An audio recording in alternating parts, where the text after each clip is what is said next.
ത്രിയേക ദൈവത്തിന് സ്തുതി. എല്ലാവർക്കും ഹെർമിറ്റ്സ് ടോക്സിലേക്ക് സ്വാഗതം. ലൂക്കോസ് 23 അധ്യായം 34 തിരുവചനം. എന്നാൽ യേശു, പിതാവേ, ഇവർ ചെയ്യുന്നത് ഇന്നതെന്ന് ഇവർ അറിയായകൊണ്ട് ഇവരോട് ക്ഷമിക്കണമേ എന്ന് പറഞ്ഞു. ഗോകുൽത്തായിൽ കുരിശിൽ കിടന്നുകൊണ്ട് യേശുദമ്പുരാൻ പറഞ്ഞ വാക്കുകളാണ് ഇത്. തനിക്ക് ചുറ്റും നിന്നിരുന്ന എല്ലാവരേക്കാളും വ്യത്യസ്തനായ യേശുദമ്പുരാൻ ജീവിക്കണമെങ്കിൽ മരിക്കുവാൻ തയ്യാറാകണമെന്നും കിട്ടണമെങ്കിൽ കൊടുക്കണമെന്നും പറഞ്ഞവൻ, തന്നെപ്പോലെ തൻ്റെ അയൽക്കാരനെ സ്നേഹിക്കണമെന്ന് പറഞ്ഞവൻ, ശത്രുക്കളോട് ക്ഷമിക്കണമെന്നും അവരെ സ്നേഹിക്കണമെന്നും പറഞ്ഞവൻ, ചുങ്കക്കാരുടെയും പാപികളുടെയും കൂട്ടുകാരനായവൻ, അവരുടെ പ്രയാസങ്ങളിൽ, ബുദ്ധിമുട്ടുകളിൽ, സങ്കടങ്ങളിൽ കൂടെ ചേർന്ന് നിന്നവൻ, ചേർത്ത് പിടിച്ചവൻ.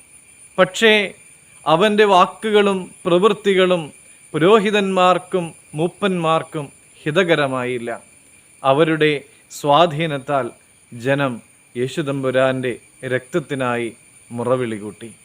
യേശുദമ്പുരാൻ ഇങ്ങനെ പ്രാർത്ഥിക്കുന്നുണ്ട്, ദൈവേഷ്ടമെങ്കിൽ ഈ പാനപാത്രം എന്നിൽ നിന്ന് നീങ്ങിപ്പോകണമേ.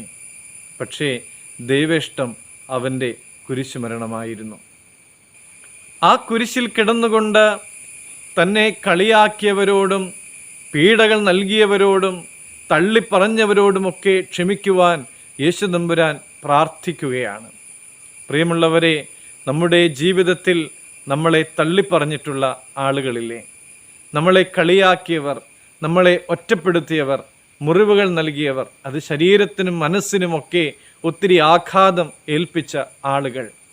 ഇവരോടൊക്കെയുള്ള നമ്മുടെ മനോഭാവം എന്തായിരുന്നു? അവരോടൊക്കെയുള്ളതായ നമ്മുടെ സമീപനം എന്തായിരുന്നു? പ്രിയമുള്ളവരെ, മത്തായി 18 അധ്യായം 22 തിരുവചനത്തിൽ തൻ്റെ സഹോദരൻ തന്നോട് പിഴച്ചാൽ എത്ര വട്ടം ക്ഷമിക്കണമെന്ന് ചോദിച്ചവനോട് യേശുദമ്പുരാൻ പറയുന്നുണ്ട്, 7 വട്ടമല്ല 70 വട്ടം ക്ഷമിച്ചു കൊള്ളണം. ഉറ്റവരും നമ്മൾ ജീവന തുല്യം സ്നേഹിച്ചവരുമൊക്കെ നമ്മളെ തള്ളിപ്പറയുമ്പോൾ, നമ്മളെ വേദനിപ്പിക്കുമ്പോൾ, നമുക്കെതിരായി പിറുപിറുക്കുമ്പോൾ നമുക്കും പ്രാർത്ഥിക്കാം, പിതാവേ, ഇവരോട് ക്ഷമിക്കണമേ എന്ന്. ദൈവം അനുഗ്രഹിക്കട്ടെ.